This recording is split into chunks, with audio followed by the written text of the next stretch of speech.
no telão, estamos gravando a partir de agora. Você pode pegar no final do culto, se assim desejar, esse material. E vamos tratar daquilo que o Espírito nos inspirou. Cuidando das emoções, a nossa série. E perdão familiar. Diga, perdão familiar. Mais uma vez, perdão familiar. Muito bem. Vamos ler então Mateus 6, 14 e 15. Texto base para nós seguirmos adiante. Porque se perdoardes aos homens as suas ofensas, também vosso Pai Celeste vos perdoará.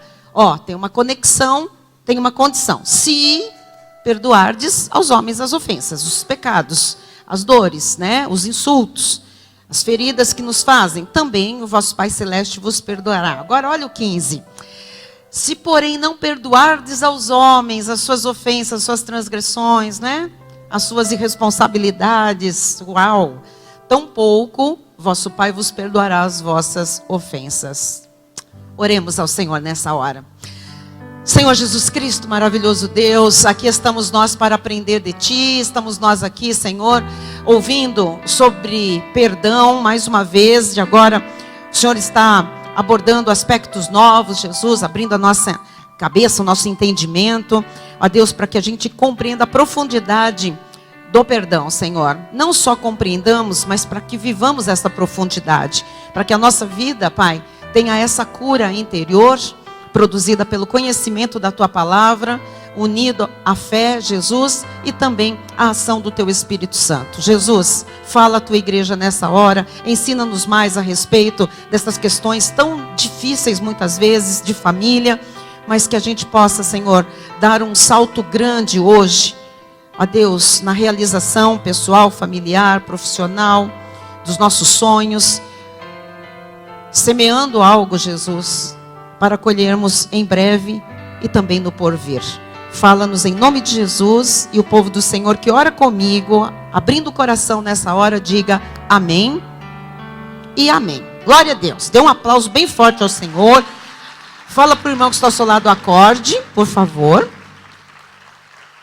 Vença agora o seu cansaço, o seu sono, a sua fome, e depois a gente vai resolver tudo isso bem. Ok? Agora nós vamos receber alimento celestial, alimento do céu para o nosso espírito. Ok? Então, amados, ovelhas, eleitos, escolhidos, pedras que vivem, povo de propriedade exclusiva de Deus, predestinados, amados do Pai, vitoriosos, conduzidos em triunfo, aqueles que são o bom perfume de Cristo nesta terra, reino de sacerdotes, ministros da nova aliança, aqueles que estão por cima e não por baixo, que têm para emprestar e não tomam emprestado, aqueles que são imagem e semelhança do Todo-Poderoso, homens e mulheres empoderados, homens e mulheres que têm uma posição espiritual em Cristo Jesus, acima de tudo e de todos, porque estão assentados com Cristo nas regiões celestiais. É pouco? Quer que eu fale mais? Isso é tudo que você é, tudo que a Bíblia diz que você é, tudo que Jesus na cruz conquistou para você e para mim. Amém? Eu queria falar um pouquinho do perdão na questão familiar. E eu preciso começar falando sobre família, tá? Para a gente situar tudo. A família é o que nos forma. Então, assim, mesmo que você não entenda a princípio algumas coisas que eu vou dizer, aquiete, que você vai entender no decorrer, tá? E o Espírito vai começar a trabalhar aí, porque eu não posso lhe revelar nada. Eu posso expor a palavra, mas quem revela é o Espírito Santo de Deus. Então, a família é o que nos forma. E é necessário lembrar que a família é a base de tudo que somos.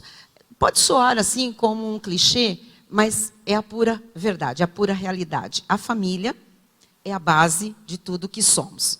Foi a partir da criação que os nossos pais nos deram e a convivência com os nossos irmãos, com os nossos primos, com os nossos tios, com os nossos avós, que nós fomos moldando a nossa personalidade, o nosso jeito de ser.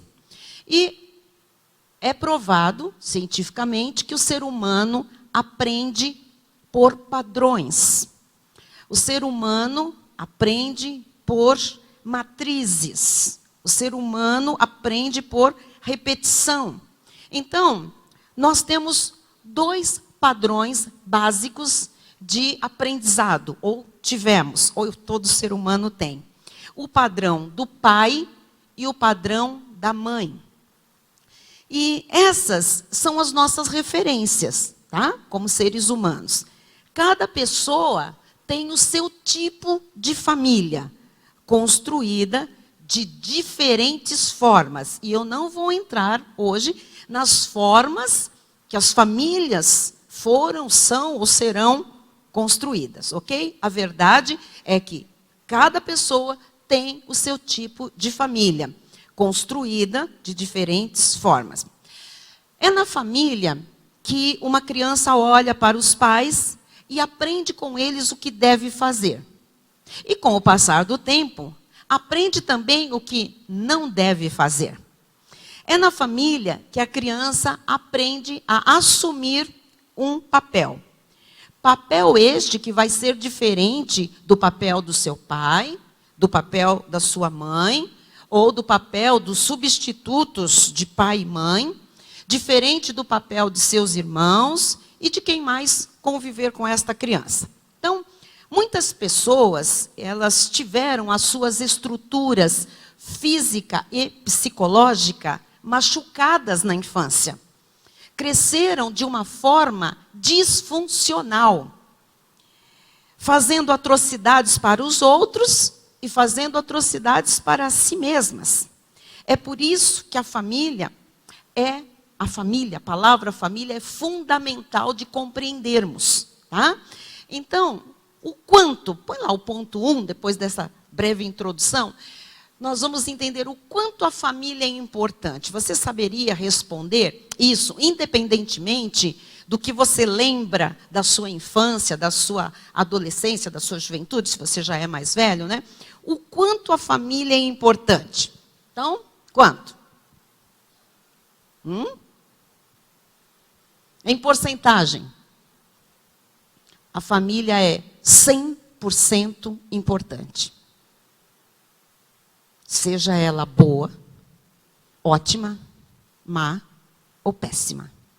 A família é 100% importante. A sua família é tão boa quanto você. A minha família é tão boa quanto eu. Nós viemos, amados, dessa raiz domiciliar. E nós trouxemos os mesmos ranços, as mesmas dificuldades, os mesmos aprendizados, as mesmas dores.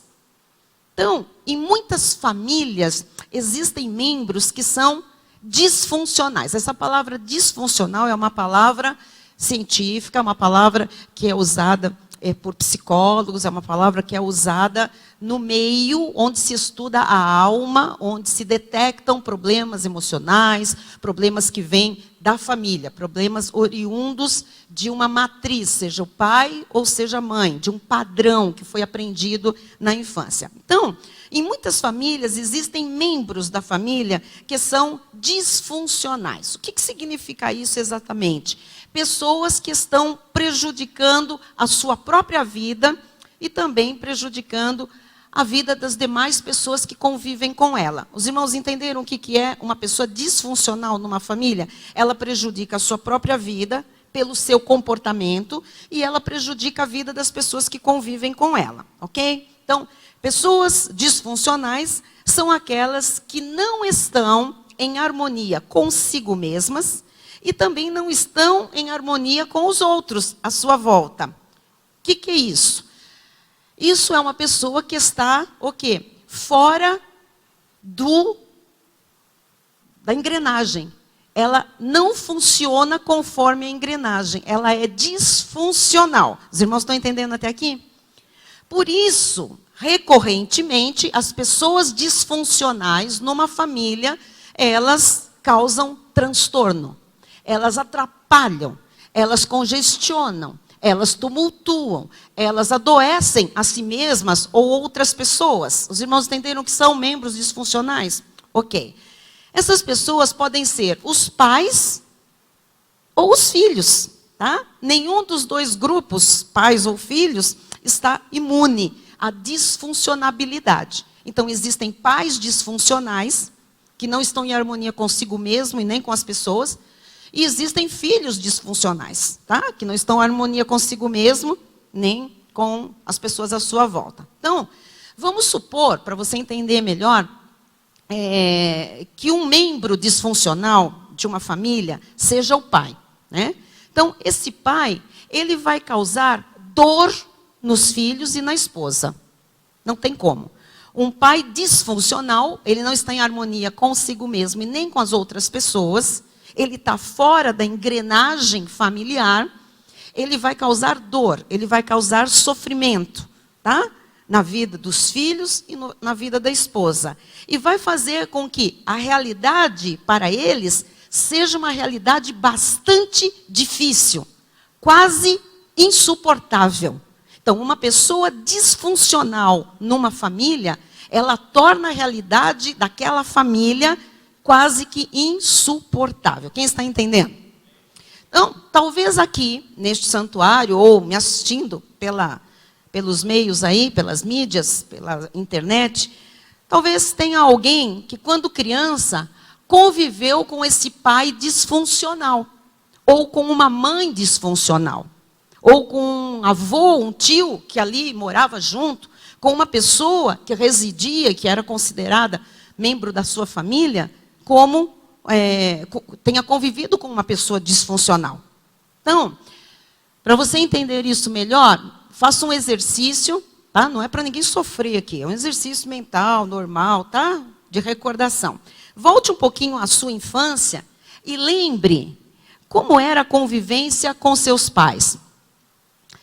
Eles fizeram, ou sempre faziam algo, que o deixou em um estado de insatisfação com a sua vida hoje. Quer dizer, você pode se lembrar de alguma coisa que o seu pai ou a sua mãe, ou ambos, ou as pessoas que criaram você, faziam ou fizeram, que deixou a sua vida hoje, né, insatisfatória, uma vida insatisfeita. Você tem um estado de insatisfação por causa daquilo? Como era o tratamento que os seus pais lhe davam, ou as pessoas que lhe criaram? Como era conviver com os seus irmãos, com as suas irmãs, se você os tem, né? Era uma relação sadia ou era uma relação doentia? Causava dor e tristeza essa relação? Então, talvez você seja exatamente a criança que cresceu disfuncional por causa da mesma realidade disfuncional que você vivenciou dentro de casa com os seus parentes. Quem está entendendo? Talvez você seja hoje o resultado de uma criança disfuncional, que viveu numa família disfuncional. Porque quando um é disfuncional, eu já disse, a convivência é insuportável. Então você pega uma engrenagem, né? Quem manja de engrenagem, e tira uma peça fora da engrenagem, e o que acontece com o resto? Sai todo mundo fora do eixo, sai do controle. Então isso são famílias disfuncionais. Às vezes nós observamos um membro da igreja muito cheio de problemas, muito cheio de questões na vida. Às vezes jovem ainda, às vezes de meia idade. E você fala, nossa, a pessoa não tem tanta vivência assim, para já ter tanto problema, para ser tão, né, tão... E quando você começa a ver, ali está uma pessoa disfuncional. E você tem que analisar a família dessa pessoa. Quando você começa a conhecer a família dessa pessoa, você vê que tem membro, um ou mais, disfuncionais, que também não estão em harmonia ou nunca estiveram consigo mesmos e com os outros. Os irmãos estão entendendo? Então, membros de uma família disfuncional, eles, com muita dificuldade, vão gerar alguém muito bem centrado, harmonizado, equilibrado, né? Sem nenhum trauma, sem nenhuma dor, sem nenhum sofrimento. Tá bem? Então, se foi assim com você, você deve estar se perguntando, e agora? Como é que eu faço em relação a isso? Se eu fui essa criança, se eu vivi numa família disfuncional, ou se a minha mãe era um membro da família disfuncional, ou se o meu irmão mais velho ou minha irmã era um membro da família disfuncional, ok? Então, lembre-se que todas as coisas cooperam para o bem daqueles que amam a Deus, daqueles que são chamados segundo o seu propósito. Até as situações mais absurdas para você. Deus é tão maravilhoso que Ele faz até a disfuncionalidade de um membro ou de uma família inteira cooperar para o bem. E eu vou lhe mostrar como, ok? Então, tudo que você passou foi ensinamento para que você pudesse ser melhor a cada dia. Aprendendo, crescendo, fazendo diferente. Certa vez, uma pessoa falou que não tinha aprendido nada com o pai. Que o pai era alcoólatra. E ele disse, eu não ponho uma gota de álcool na boca. O meu pai foi uma pessoa desonesta. Eu sou extremamente honesto. O meu pai adulterava. Eu sou extremamente fiel à minha esposa. O meu pai era violento. Eu jamais usei de palavra ou de alguma atitude violenta com qualquer que fosse a pessoa. Portanto, eu não aprendi absolutamente nada com meu pai. E a resposta é, você aprendeu absolutamente tudo que você é com seu pai. Porque não significa que aprender é repetir comportamentos. Existem muitas formas de aprendizagem. E esse homem só se tornou esse homem maravilhoso. Maravilhoso, de um caráter a toda prova. Melhor pai, melhor marido, sabe? Melhor gerente do seu negócio, sabe? Uma pessoa saudável. Exatamente porque ele aprendeu o que ele não podia ser. O que não era um pai, o que não era um marido, o que não era um ser humano digno. Os irmãos estão entendendo? Então, todas as coisas cooperam sim para o bem daqueles que amam a Deus, daqueles que são chamados segundo o seu propósito. Ainda que a gente não entenda, que pareça um absurdo. Então, tudo que você passou foi ensinamento para que você pudesse ser melhor a cada dia. Aprendendo, crescendo e fazendo diferente. Ok? Então, quando nós negamos a nossa família, e há pessoas que têm tanta vergonha da família, tem tanto trauma da família, que nega a família. Mas aprenda uma coisa, porque isso é libertador. Quando nós negamos a nossa família e as nossas origens, nós estamos repetindo os mesmos erros de pessoas que nós não queríamos copiar como modelo. Eu falei aqui no domingo que quando a gente não perdoa uma pessoa que nos feriu, que a gente acha aquela pessoa, sabe, lastimável, deplorável, uma pessoa horrorosa, tá? E a gente não perdoa essa pessoa, a gente acaba ficando muito parecidos com ela. A gente começa a parecer com aquela pessoa que nos causou um tremendo dano. Com a sua maneira de ser, com a sua arrogância, com a sua prepotência, enfim, com a sua insensibilidade. Nós começamos a nos tornar pessoas assim. E agora, fui estudar para um outro lado, tudo isso aqui que nós estamos tratando, e eu aprendi. Existem estatísticas que mostram isso, que quando nós negamos a nossa família de origem, as nossas origens, né, nós estamos repetindo os mesmos erros de pessoas que não queríamos copiar como modelo. Então, por isso, eu lhe estimulo a reconhecer que família é importante. Família é importante. Tem a sua importância, 100% importante. E depois que você reconhecer que família é importante, aprenda com ela. Independentemente se ela é ótima ou péssima. O importante é saber que há muito que aprender para se tornar uma pessoa melhor. Se a sua família é ótima, você pode ser melhor. Se a sua família é péssima, você pode ser uma pessoa excelente, independentemente da sua origem, ok?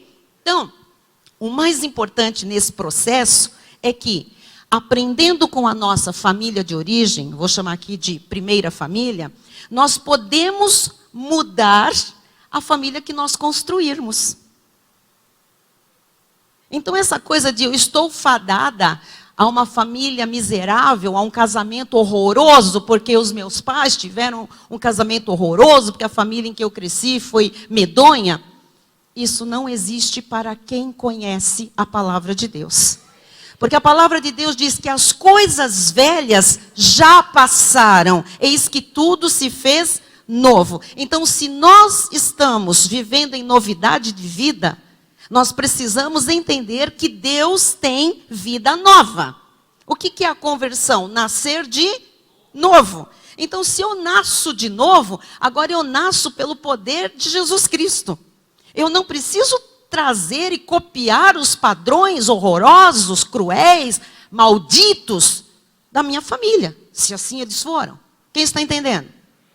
Então, para que isso aconteça, veja bem, é necessário que você encare e entenda que a sua primeira família, ela precisa ser entendida, ela precisa ser amada. Não importa se você não recebeu esse amor, você veio dessa matriz, você recebeu algum padrão, ou 2 primeiros padrões, 2 primeiros modelos que formaram você. Amém? Então, nós podemos aprender coisas com os nossos pais, os nossos irmãos, enfim, os nossos avós, quem esteve lá na nossa infância, para depois até fazermos diferente, né? Ou mesmo manter a estrutura as estruturas que foram positivas. Quem entendeu até aqui? Provavelmente, você que já formou uma família, hoje, você mantém tudo que foi bom e tenta fazer de uma forma melhor. E quando você se lembra daquilo que não foi bom, você sabe que aquilo você não quer para a sua família. É ou não é verdade? Você não quer criar o seu filho daquele jeito. Você não quer que os seus filhos passem por algumas coisas que você sabe que você passou. É ou não é verdade? Então, volto a dizer, para que isso aconteça, é necessário que você encare a sua origem, a sua primeira família, com verdade. Não jogue lixo para baixo do tapete. Era boa, não era boa, não era boa. Tinha alguém disfuncional? Tinha alguém disfuncional. Isso gerou você disfuncional? Gerou você disfuncional. Não, eu não passei por isso, não passou por isso. Mas você tem que encarar a sua família com verdade, com força, nitidez nisso e com amor, tá? Ponto número 2. O perdão como atitude de sucesso. Até então, a gente achava assim, tem que perdoar porque Deus manda perdoar, tem que perdoar porque perdoar é divino, porque perdoar, se eu não perdoo, é uma âncora na minha vida. E exatamente, eu quero lhe falar que quando você perdoa, você avança na vida em todas as áreas. A área física, você começa a descobrir que há cura por trás do perdão, que há harmonia por trás do perdão. Você descobre que há dinheiro, prosperidade, abundância por trás do perdão. Então, a falta de perdão é limitante. Mas o perdão, ele é libertador, ele é abundante. Amém? Então, é necessário olhar com perdão para a nossa primeira família. Por quê, bispa? Porque sua família fez o melhor que pôde por você.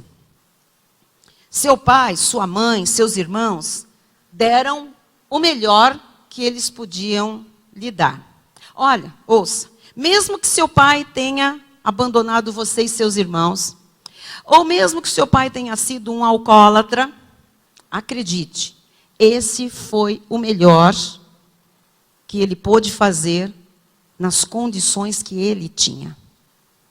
Então, independentemente de qualquer mal que tenha acontecido, a Bíblia Sagrada manda honrar pai e mãe. E aqui entram questões terríveis de luta interior. Porque tem pessoas que foram massacradas por pai e mãe. Ou por um dos dois, ou por ambos. E agora se converte, vai ler a Bíblia e diz lá, olha, é para você honrar pai e mãe. Talvez eu traga hoje aqui uma grande revelação, ou talvez a maior delas, em relação dessa honra, né, para pai e mãe. Como é possível honrar pai e mãe nas condições que eu expus aqui, ou outras piores que você conheça? Como é possível? Então, ouça. A melhor maneira de você honrar um pai e uma mãe é fazendo melhor do que eles com seus filhos. Uma maneira de você honrar pai e mãe é você quebrar o ciclo que eles trouxeram.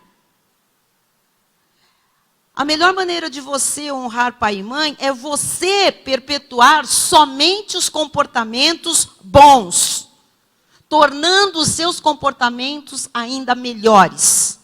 A maior honra que nós podemos dar ao nosso pai e à nossa mãe, independentemente do que eles fizeram, deixaram de fazer, seja coisa boa ou seja uma abominação, é nós sermos muito melhores do que eles. É quebrarmos todo o ciclo de maldição, de pobreza, sabe, de miséria, de dor, de violência, de desamor. Nós precisamos quebrar esse ciclo. Você já ouviu falar, e tem muitos casos, em que uma moça tem ali o seu pai, cresce vendo seu pai, uma criança cresce, torna uma moça, né? Seu pai batendo na mãe, batendo na mãe, batendo na mãe. De repente essa moça se casa e ela apanha do seu marido. Nós já vimos isso aos montões. A pessoa viu seu pai beber, seu pai beber, seu pai beber. E às vezes ela casa com um alcoólatra. O que eu estou lhe mostrando aqui? A falta de perdão atrai os padrões errados, maléficos para a nossa própria vida. O perdão é libertador porque ele corta esse vínculo com o nosso passado, com a aprendizagem do passado, com a dor do passado. Então o perdão é o maior dos segredos para você voar livre, sem nenhuma âncora com a tua família, se essa família foi uma desgraça para você. Você está compreendendo isso? Alguém sabia disso? Se nós soubéssemos disso, talvez a gente já tivesse perdoado algumas pessoas há muito tempo. Mas a gente carrega aquela mágoa. Eu não me esqueço daquela palavra, eu não esqueço. Eu sei que eu estava na porta da cozinha, entre a cozinha e o banheiro, quando o meu pai... Você não esquece. Você acha que liberou perdão, você está em outra, você já formou sua família.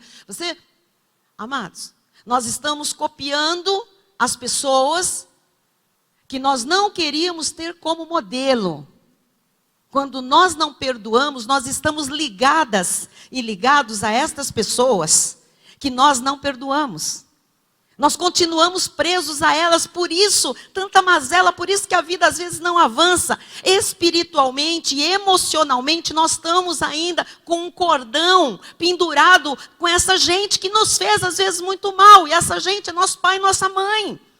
Ou os nossos irmãos. Então a melhor maneira de você honrar pai e mãe não é sendo hipócrita. Que algumas pessoas dizem assim, eu tenho que honrar pai e mãe, mas foi tão horrível. Eu vou lá fazer o quê? Uma comida para minha mãe, levar uma flor para ela, é hipocrisia. É verdade. Não é isso que é honrar pai e mãe. Honrar pai e mãe é você não repetir os padrões deles. É você olhar para eles com verdade, com força, com amor, entendendo que eles fizeram daquele jeito porque aquilo era o melhor que eles tinham. Você não sabe o que eles passaram na vida. Talvez você não tenha conhecido seus avós, não tenha sabido de nada que chegou até a vida dos seus pais, do seu pai e da sua mãe, quando eles eram crianças também. Quem está compreendendo isso? Né? Então, o ciclo das dores e dos aprendizados negativos deve ser deixado no passado. Como é que você é uma nova criatura e traz o ciclo de dores do passado para essa nova vida em Cristo Jesus? Não pode. E por que nós trazemos o ciclo de dor e ele se repete agora que somos salvos, estamos no reino do amor de Jesus Cristo? Por quê? Porque nós temos uma corda, nós temos alguma coisa nos prendendo à matriz pai, à matriz mãe, ao padrão lá de trás. Há uma disfuncionalidade. Amém? Então, você pode até querer se afastar fisicamente da sua família. Eu sei que tem muita gente aqui que fugiu. Fugiu da cidade dos pais, fugiu do estado dos pais, fugiu do bairro, fugiu do país dos pais. E tem muita gente que quer mesmo se afastar, né? No entanto, se você não perdoá-lo, ou perdoá-la, ou perdoá-los, isso não vai resolver o seu problema interior. Você pode ir para o Japão, que você vai se encontrar com eles lá. Não é porque eles vão atrás de você, é porque essa corda, esse vínculo, você está de mãos dadas com essas pessoas. Você leva essas pessoas que você não perdoa para onde você for. Não é só pai e mãe. Você pode morar em qualquer parte do mundo. Quando você se deparar consigo mesmo, você está ali, trazendo com você para essa parte do mundo, pode ser a melhor, mais maravilhosa região da terra. Você pode estar ali e se deparar com aquele teu inimigo cruel que arrebentou com a tua vida, com o teu casamento, com as tuas finanças, com a tua saúde, porque você não perdoou e ele está lá com você, naquele paraíso lindo que torna tudo feio. Então, fugir de você mesmo, fugir de cidade, fugir da sua família, não é o caminho. Qual é a estrada genuína? É honrar e perdoar pai e mãe. Diga, honrar e perdoar pai e mãe. E as pessoas que mais nos ferem são as pessoas mais íntimas nossas. Tem tamanhos diferentes de ferida. Pode ser que você tenha uma pessoa que não tenha nenhum laço familiar com você e tenha realmente feito algo gravíssimo. Mas a ferida da alma, aquela que dói, aquela que faz sangrar por dentro, essa é causada pelos mais íntimos. E aqui entram pais, filhos, irmãos, marido e mulher. Então, por que perdoar? Porque quando nós guardamos mágoa de pai e mãe, trazemos para nós os padrões comportamentais deles e nós automaticamente os reproduzimos. Quando essa moça não se casa, ou essa pessoa, com alguém semelhante ao seu pai, ela se torna alguém semelhante. Estão aí pessoas que começam a beber, começam a adulterar, porque elas começam a repetir um padrão. Então, se nós não perdoamos, nós trazemos a ausência, nós trazemos a bebida, nós trazemos a pobreza, nós trazemos todos os outros padrões comportamentais e emocionais que os nossos pais tinham. E nós trazemos todos os sentimentos negativos, as queixas, as discussões, o rancor, que são o fruto de tudo isso. Por isso tem gente tão triste, tão amargurada. Você, mas qual que é o problema daquela pessoa? É uma corda, é um negócio invisível, mas é tão real que está lá. Não houve perdão de fato, não é? E nós entendemos assim que há famílias boas e não tão boas. Nós conseguimos avaliar a nossa família e conseguimos perdoar as pessoas, os nossos parentes. Então, se você olhar a história do seu pai, talvez você perceba que ele tenha sofrido mais do que você. Compare a sua vida com a do seu pai. Quem sofreu mais? Se você olhar para a história da sua mãe, talvez você veja que ela tenha sofrido mais do que você. Outras coisas, outras. Mas você tem que avaliar isso, ok? E o fato é que eles fizeram o melhor que eles podiam fazer diante das circunstâncias, das experiências e dos aprendizados que eles tiveram. Então, na verdade, eles também foram vítimas de outras vítimas. Você começa a entender muita coisa. Os nossos pais foram vítimas de outras vítimas. É possível, por exemplo, que seus avós tenham sofrido também e reproduziram o que eles aprenderam com os pais deles. É um ciclo vicioso. Muita gente chama isso de maldição hereditária. Não é porque é fluido que passa pelo ar, não é nada disso. É porque há padrões repetidos de geração em geração. Porque não há alguém que quebre esse ciclo perdoando. Fazendo diferente, fazendo melhor. Entendendo que para trás houve também aprendizagens diferentes. Então, ouça. O padrão de seus pais, caso você não os perdoe, vai sempre acompanhar você. Sempre. Seja nos momentos de convivência social, seja no seu trabalho, seja na sua vida pessoal, seja nos momentos de lazer, seja no seu ministério. Quando você perdoa, algo diferente acontece. Esse padrão se desfaz. Quando você perdoa, o padrão some. O padrão se desfaz. A partir desse momento do perdão, em que o padrão, a matriz familiar se desfaz, você escolhe quem você quer ser. Com quem você quer viver. Debaixo de que padrões você vai criar a sua família. E você começa a deixar de repetir os mesmos erros, as mesmas coisas, os mesmos padrões ruins dos seus pais. Então, só perdoando, você consegue fincar a bandeira da sua própria família. Senão você está trazendo, você se casa, você tem seus filhos, e você está trazendo o padrão, a matriz dos seus pais, dos seus avós, dos seus tataravós para a tua casa. Quando você perdoa, acabou aquele ciclo. E é você quem vai estabelecer os padrões novos. É você quem vai estabelecer os valores dentro da tua casa. Os exemplos, os modelos a seguir. Você começa a criar uma nova história. Uma nova descendência livre. E uma nova trajetória para a sua vida. Então, essa nova história, ela não precisa estar ligada a todas as dores, todos os erros, todos os traços ruins do passado. Não precisa e não deve.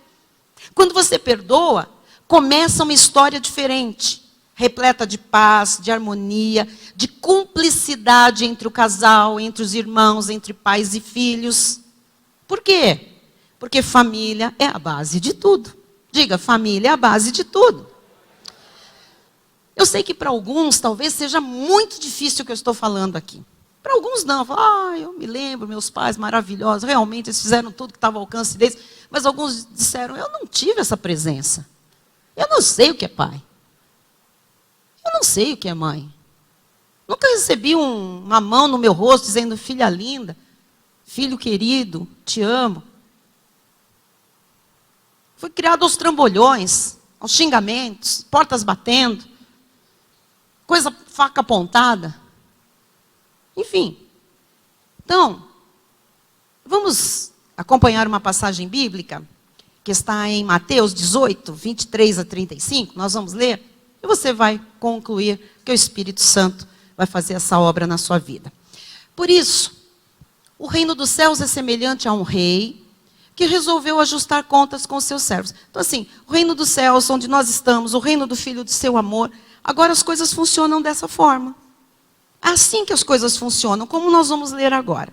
E Deus, aqui na pessoa desse senhor, volta para nós um pouquinho, por favor, diz que é semelhante a um rei. Quem é esse rei? O rei Jesus, que resolveu ajustar contas com os... Mas Jesus acerta contas, ajusta contas? Sim, ele vai ensinando e depois ele diz, deixa eu ver o que você fez com isso que eu ensinei. Eu mostrei a direção, deixa eu ver se você está seguindo a direção. Isso é um ajustar, né? Contas. Diz o versículo 24, olha só.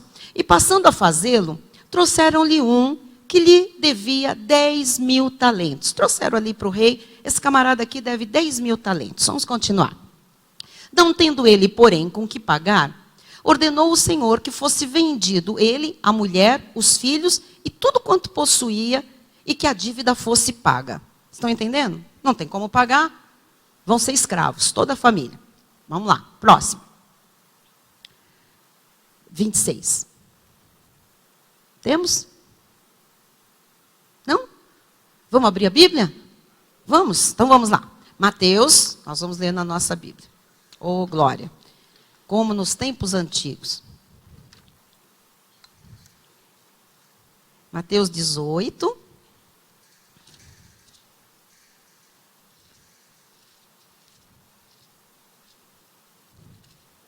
A partir do... Ah, tem aí? Tem? Vamos colocar? Então vamos. Apareceu lá no telão.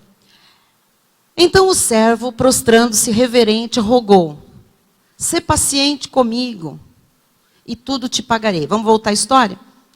Levaram ele lá, ele devia um valor altíssimo. E aí, falou, vende toda a família, e como escravos eles vão, né? Esse valor vai me pagar. E ele ali, chorando, implorou, né? Prostrado, reverente, sê paciente comigo, e tudo te pagarei. Ele disse, eu vou pagar, mas tem um pouco de paciência. Vamos continuar a história. Diz lá no versículo seguinte. E o senhor daquele servo, compadecendo-se, mandou-o embora e perdoou-lhe a dívida. Olha que coisa linda, né? Ele pediu perdão, pediu clemência, pediu, né, um tempo para acertar aquela situação. Sempre tem um tempo para acertar a situação. E o rei foi benevolente, ok? Vai embora, não precisa me pagar mais nada. Aí diz a continuidade da história. Saindo, porém, aquele servo, encontrou um dos seus conservos, encontrou um colega dele, que também trabalhava para o rei, né? E que lhe devia 100 denários. Gente, agora, um colega dele, que também trabalhava para o rei, devia um valorzinho pequenininho para ele. Olha só. E agarrando, volta lá, que eu não li tudo, volta lá para mim. E agarrando, o sufocava, dizendo, paga-me o que deves. Olha só, ele acabou de ser perdoado pelo rei, de pagar um monte. Aí ele encontra um camarada que deve lá, trequinho de nada, os merréis lá. Ele pega o cara, o que ele estava fazendo com o cara? Olha só, agarrando-o, sufocava o cara, dizendo, paga-me o que me deves. Vamos continuar, olha só. Então, o seu conservo, caindo-lhe aos pés, lhe implorava, sê paciente comigo e te pagarei. O que ele estava falando para o amigo? A mesma coisa que ele tinha acabado de falar para o rei. Tenha paciência comigo, eu vou te pagar. Vamos lá, próximo. Ele, entretanto, não quis. Antes, indo-se, o lançou na prisão até que saudasse a dívida. Uau! Próximo. Vendo os seus companheiros o que se havia passado, entristeceram-se muito e foram relatar ao seu senhor, ao rei, tudo o que acontecera. O que acontece então? Então, o seu senhor, chamando-o, lhe disse, servo malvado, perdoei-te aquela dívida toda porque me suplicaste. Não devias tu igualmente compadecer-te do teu conservo, como também eu me compadeci de ti? E, indignando-se, o seu senhor o entregou aos verdugos, até que lhe pagasse toda a dívida.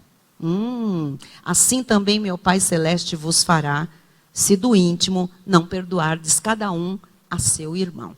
A seu pai, a sua mãe, aos seus filhos, seja lá quem for. Então veja, o nosso Senhor, o Rei Jesus, já nos perdoou.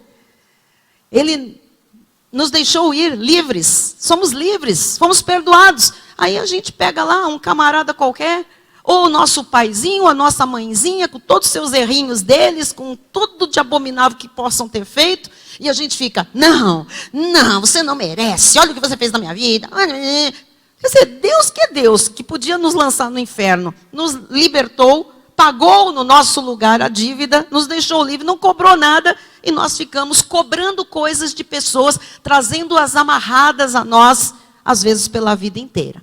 Então, para irmos para o ponto 3, lembre-se, vamos lá, perdão é uma, diga forte, perdão é uma decisão. Então eu quero ir para o final da mensagem com algumas explicações que são importantes, perguntas que chegam muitas vezes. Essa semana, depois de domingo, muitas perguntas chegaram. E eu sei que o Senhor vai responder para todas essas vidas.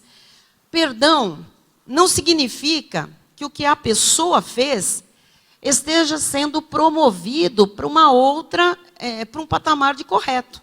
Então, quando você perdoa alguém que errou com você, que lhe feriu, o perdão não está promovendo a pessoa ou promovendo aquela atitude, aquela ação para algo correto. Vocês estão entendendo? Tem muitas pessoas que têm dificuldade de perdoar, porque essas pessoas acham que se elas perdoarem, isso seria como se a pessoa fosse condescendente com quem as feriu. Então, quando eu perdoo, eu estou falando que aquilo está certo. Não é isso que é perdão. Perdão não é ser condescendente com erros, com as falhas cometidas. Quando nós perdoamos, nós não estamos promovendo o errado a certo. Quem está compreendendo? Então, não é exatamente o caso de promover nenhum erro quando a gente perdoa. O perdão não é condescendente com o mal causado. Mas o perdão nos libera do mal causado. E o perdão nos libera da pessoa que nos causou o mal. Você está compreendendo? Amém? Então, quando alguém perdoa, a pessoa não está desistindo do seu direito à justiça. Ah, eu perdoo, então a coisa vai ficar assim mesmo. Quer dizer, não vai ter justiça. Não, quando você perdoa, você não está isentando a pessoa da colheita que ela vai ter por aquilo que ela plantou. Você precisa desvincular o perdão de condescendência com o erro do outro, ou com a sua justiça própria, ou o desejo de vingança, muitas vezes. Tá bom? Então, justiça não é a mesma coisa que desejo de vingança. Vou dar um exemplo. Uma mulher é estuprada. Ela pode perdoar ao estuprador. Porém, sem impedir que o Estado retire a acusação e o processo contra ele. Você está entendendo? Tem colheita. Plantou, colheu. E no nível dos homens, tem justiça dos homens, tem leis. Todo mundo está sujeito a tudo isso. Então, o fato de nós perdoarmos não é ser condescendente com o erro. E nem, sabe, querer vingança. Então, isso aqui é muito sério. Todo pecado cometido tem consequências. Todo pecado cometido tem consequências. Todo pecado cometido tem consequências. E aquele que perdoa precisa, sabe, submeter a dor e a mágoa causadas por aquele erro do outro, por aquele pecado, precisa submeter essa dor e essa mágoa ao Senhor. E pedir ao Senhor que o Senhor faça justiça. Mas você tem que livrar e liberar a sua alma daquela prisão. Você está compreendendo? Então, todo pecado cometido tem consequências. Se os nossos pais erraram, pecaram, conscientes ou não, sabe, por culpa ou por dolo, foram sementes de atitudes plantadas, eles vão colher se já não colheram. Mas nós não temos que ter desejo de vingança, nós temos que libertá-los. Romanos 12, 19 diz assim: não vos vingueis a vós mesmos, amados, mas dai lugar à ira. Você pode ficar nervoso, pode dar um grito, pode, né, ficar mal um tempo, porque está escrito. Agora você não pode se vingar. A mim me pertence a vingança. É o Senhor que está falando isso. Eu é que retribuirei, diz o Senhor. Então, o fato de você não perdoar não é uma retribuição para o mal que lhe causaram. É mal para você. O fato de você não perdoar é você que fica na mão dos verdugos. É você que fica na mão dos atormentadores. Verdugos eram carcereiros de prisões que causavam tormento aos presos. Eram aqueles que faziam, como é que chama aquilo? Torturas. Obrigada. Então são torturadores. Se você não libera perdão, se você não solta a pessoa, você é torturado. Você é torturada. A pessoa às vezes nem sabe da tua vida, nem sabe como é que você está. Acha que você está bem e você é um torturado. Um amargurado, que eu falei aqui domingo. Um magoado que já, sabe, tanto tempo magoado que virou amargura, tem raiz e está amargando a vida de todo mundo, a tua vida financeira, o teu casamento, tua saúde, teus negócios, tudo. Então, o perdão não significa que a pessoa deva abrir a porta para mais dor. Preste atenção a respeito disso. Se alguém é constantemente ofensivo, é bom que a pessoa ofendida se distancie desse ofensor, se possível. Perdoar 70 vezes 7. Mas se o ofensor continua ofendendo, ferindo e magoando, até é uma questão de sabedoria não ficar ali. É uma questão de bom senso, de autoproteção, de defesa. Os irmãos estão entendendo? Muitas pessoas dizem, eu perdoei, mas a pessoa é violenta. A pessoa é cruel. A pessoa é isso, a pessoa é louca. Ela tem atitudes impensadas. Eu tenho que aguentar isso? Não. Perdão não tem nada a ver a se submeter a malignidades. Perdão não tem nada a ver a você ficar aceitando, sabe, ser ofendido, ser machucado, ser magoado, ser ferido, em que nível seja isso, porque você está perdoando. Os irmãos estão compreendendo? Muitas pessoas me perguntam isso. Eu preciso conviver com a pessoa? Se for seu marido, vai precisar, é sua esposa. Seus filhos, seus pais, enquanto você estiver ali. Agora, existem casos e casos, existem situações que a própria defensoria pública, os órgãos que tratam de família, dizem, é impossível ficar junto com tal pessoa. Não dá, é um risco, é perigoso.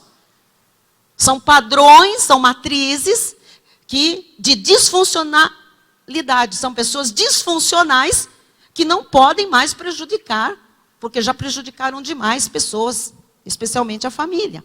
Amém? Quem está entendendo? Então, coloca lá essa frase que vai elucidar muito. Perdoar não significa que o perdoador precise suportar as ofensas constantes. Estamos esclarecendo coisas? Mas a pessoa não para de me ofender. Ok, você perdoa. Mas não para de me ofender, você perdoa. Quantas vezes? 70 vezes 7, faz as contas.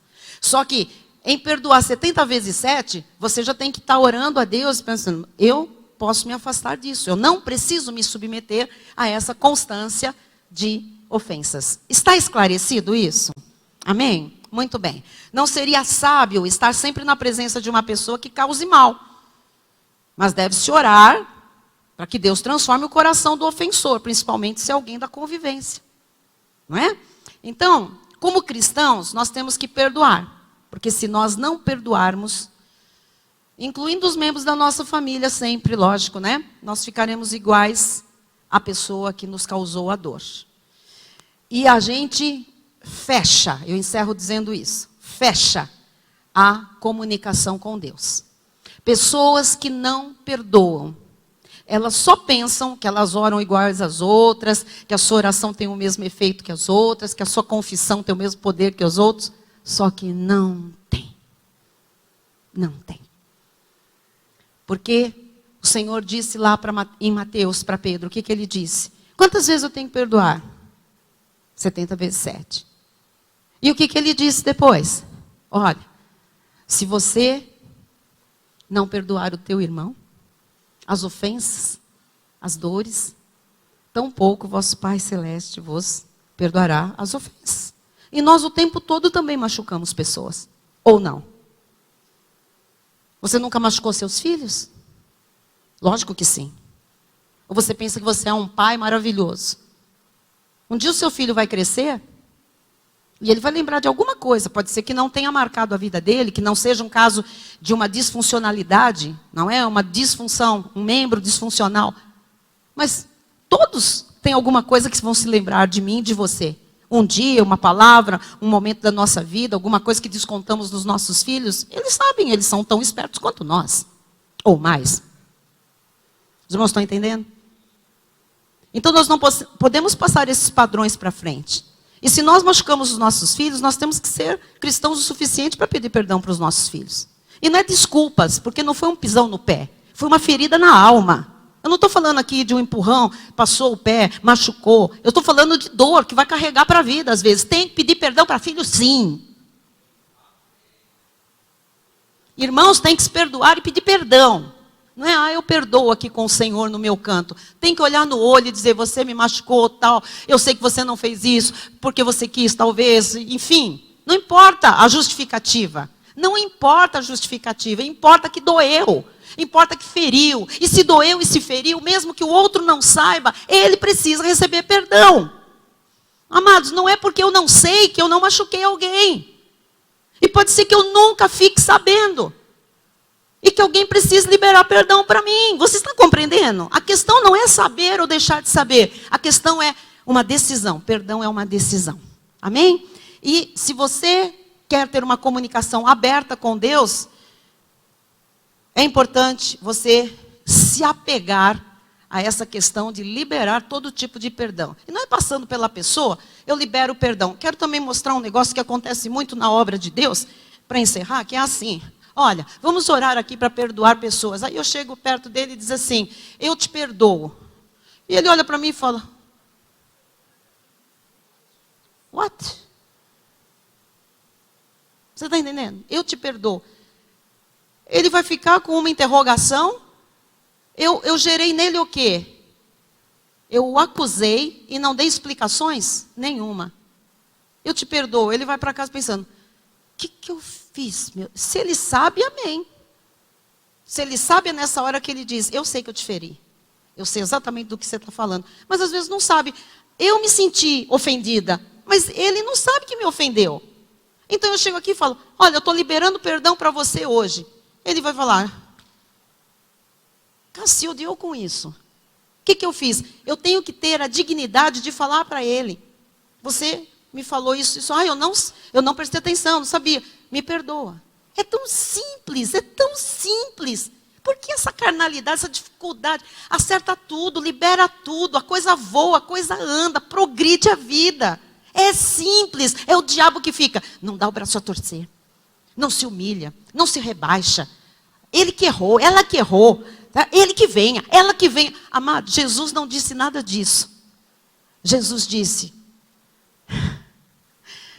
se você perdoar, eu te perdoo. Mas se você não perdoar, você fica preso. A tua vida, não é que você não vai para o céu, a tua vida fica presa. Quem está entendendo?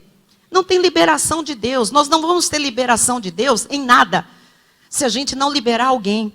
E isso aqui é uma lição. Eu termino com Deuteronômio 28, 15 e 23. Logicamente, não se assustem com a palavra, maldição, mas você tem que entender isso. Será, pois, que se não deres ouvido à voz do Senhor teu Deus, o que Deus está falando para nós? O que Deus está falando? Para perdoar. Ok? Qual que é a voz do Senhor teu Deus hoje? Perdoar. Quem? Hoje. Pais.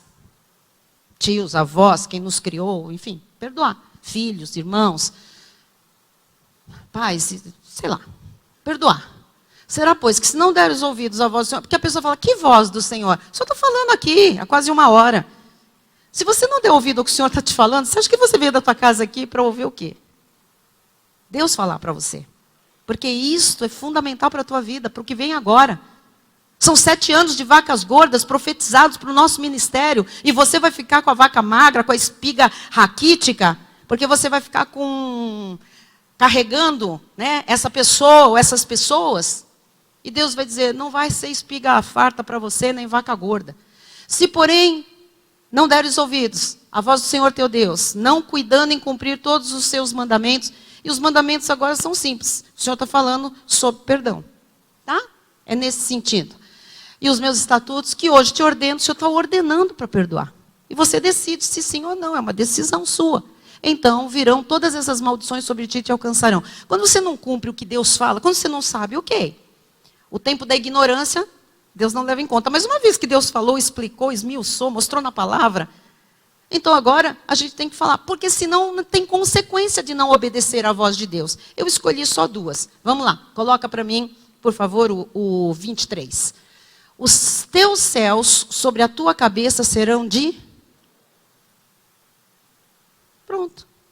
Que oração que vai passar? Nenhuma. Se você não perdoar, esquece o que você está orando. Não vai acontecer. Bispo, aprendi toda a técnica positiva da confissão, crendo com o coração. Não vai acontecer. Não vai. Este altar não é de ilusão, é de verdade que liberta. Os céus sobre a tua cabeça serão de bronze se você não fizer o que Deus manda. E você tem que falar, será que eu tenho que perdoar alguém? O Espírito vai te mostrar. Será que eu tenho que pedir perdão para alguém? O Espírito vai te mostrar. E aí você vai ter que fazer isso, porque senão os céus vão ficar de bronze sobre a tua cabeça e a terra debaixo de ti será de ferro. Sabe o que significa isso? Nem oração sobe, nem nada que você fizer vai germinar. Não vai ter nenhuma colheita, não vai ter prosperidade, não vai ter nada. Céu de bronze e chão de ferro. Céu de bronze e chão de ferro. É assim que estão vidas de pessoas cristãs, mas que não sabiam disso, ou que têm negligenciado isso. Fique de pé no seu lugar, nós vamos orar, em nome de Jesus. 1 minuto para você liberar perdão. Se você quiser perdoar aqui, você perdoa. Se você quiser ir para casa e orar na sua casa, você perdoa. Se o Espírito lhe falar que tem que procurar alguém e perdoar essa pessoa, não é pedir perdão. Não, você tem que ir lá pedir perdão. Eu fiz alguma coisa? Se eu não fiz nada, eu não tenho por que pedir perdão. Mas a pessoa está doente por sua causa. Ah, então tá bom. Eu não sei que eu fiz. Mas se ela alega que eu fiz, então por amor a Deus e amor ao meu próximo, eu vou lá e peço perdão, mesmo que eu não tenha feito nada. Mas a pessoa vai achar que eu sou a errada. Coves para a pessoa. Você tem que estar bem com o teu Deus. Eu espero que isso esteja claro. Bispa, mas a pessoa que eu tenho que perdoar já morreu. E agora? O teu perdão não vai influenciar em nada onde ela está. Já era. Teria que ter sido feito antes. Mas você vai perdoar, mesmo assim. Porque isso vai influenciar a tua vida. Você vai cortar um vínculo, não é com um vivo, é com um morto, que não tem nem mais como. Você está carregando um morto. Para onde você for. Então perdoa o morto. A verdade é, esteja vivo, esteja morto, peça perdão, não peça perdão. Tenha feito coisa boa, tenha feito coisa ruim, perdoe. Perdoe. É uma decisão. Amém? Bispo, eu não consigo olhar para a pessoa. Não força a barra, não. Perdoa e peça a Deus que lhe ajude a encarar, se o Espírito quiser que você vá pessoalmente se encontrar com a pessoa. Dizem os estudos científicos que para você vencer isso entre a decisão de perdoar e se deparar com a pessoa, vão de 7 a 9 meses. Em casos em que houve o quê? Violência, você sabe, abuso sexual e outras coisas mais. Flagelos. Por quê? Porque precisa ter tudo isso digerido aqui. Senão vira o quê? Uma forçação de barra e não acontece nada. A vida continua presa. Então é você que sabe o que você vai fazer. Você e Deus. Pai amado e bendito. Saímos daqui, Jesus. Com tanto conhecimento, Jesus. Com tanto entendimento, meu Pai. Sobre essa questão do perdão. Juntando com tudo que o Senhor nos falou no domingo, Pai. Nós podemos entender o quanto perdoar, pedir perdão é libertador, Jesus. O quanto, Jesus, nos livrarmos desse ciclo, ó Deus, de família. Isso não significa, muitas vezes, não ver mais as pessoas, mas se livrar da dor causada, Pai. Dos aprendizados que foram daninhos, que foram danosos, Pai, à nossa vida. Por isso, nós colocamos agora, Pai, diante de Ti, os nossos corações, Pai. Tu sabes o que passa lá dentro, o quanto nós pensamos nisso, o quanto isso, Senhor, nos afeta emocionalmente, também afeta o nosso trabalho, Jesus, a nossa saúde. Ó Deus, se o Senhor me mostra que eu causei mal a alguém, se o Senhor me mostra, Jesus, se eu fico sabendo que uma pessoa está adoentada, está sofrendo por algo que eu fiz, Jesus, eu tenho obrigação diante de Ti de pedir perdão, Jesus. Porque não foi dolo, eu não tive a intenção, mas eu fiz. Então eu estou amarrada a essa pessoa. Eu estou prendendo os meus sentimentos e prendendo os sentimentos dela, prendendo a minha vida, prendendo a vida dela, Jesus. Há até atormentadores muitas vezes, Jesus. No sono, Pai, nas compulsões alimentares, Jesus. Nas perturbações do dia a dia, negócios que não saem. Jesus, ajuda-nos, Pai, a perdoar seja lá quem for, Pai. Ajuda-nos a nos livrar dos padrões, Pai, que nós trouxemos até o dia de hoje e que não convém mais estar na nossa vida, Pai. Eu te entrego cada vida que está aqui, cada vida que está pela internet, para ser cuidada, tratada, Senhor, inspirada por Ti no que deve fazer a partir de agora. E também aqueles que vão ouvir essa mensagem em outras oportunidades. Leva-nos na Tua paz, na Tua segurança, no Teu amor, consola os nossos corações, Senhor, e ajuda-nos a praticar a palavra ouvida, porque nós teremos, Pai, uma alma próspera, em nome de Jesus. Amém, Bispo Rai. Bênção final. Glórias a Deus. Estenda a sua mão na direção do altar. A paz de Deus, que excede todo entendimento, guardará os nossos corações e as nossas mentes em Cristo Jesus. E aqueles que entenderam que o perdão é fundamental para se libertar das âncoras que impedem o crescimento espiritual, digam amém. Amém, amém. Faça essa mensagem correr. Você com certeza sabe de alguém que precisa desse conhecimento. Amém? Boa noite, graça e paz. Até domingo às 9 da manhã. Se você tem mais uns minutinhos, louve a Deus conosco.